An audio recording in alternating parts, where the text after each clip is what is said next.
So I came to see Dr. Rafla about 2 years ago with my son. He was born in August.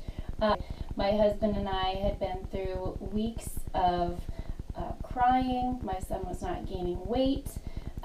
He was very dehydrated, resulting in some jaundice.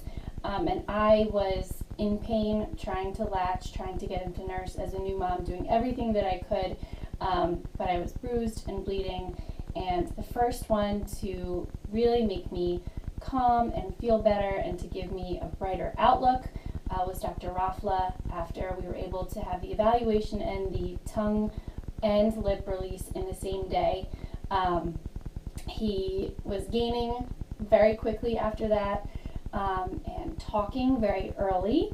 And it was all full circle for us when we introduced him to our daughter, and in every picture he was sticking his tongue out and, being silly. But it was nice for us to see the tongue sticking out.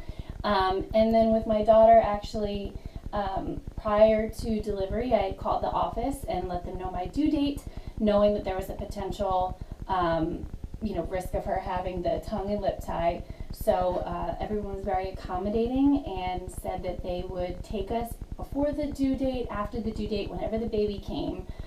Even leaving the hospital, they would take us. So we brought her in shortly after.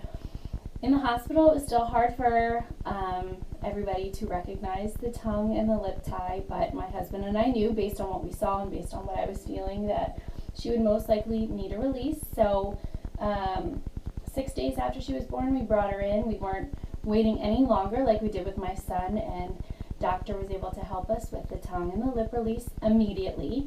And it's been about a week, and she's gained almost an entire pound.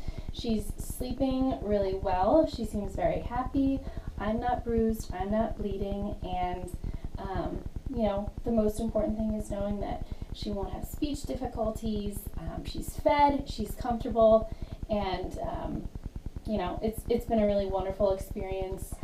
Doctor has, allowed me as a mom to reach out to her through texting and calling. And, in those first couple weeks postpartum, you're feeling emotional and you're feeling like, what am I doing to my baby? But every step of the way, the office, doctor, everybody's been comforting, nurturing, and definitely making me feel like I'm not in this experience alone. So we're so happy. My family is so grateful for this experience and for the doctor helping us and finding a solution for both of our babies very early on.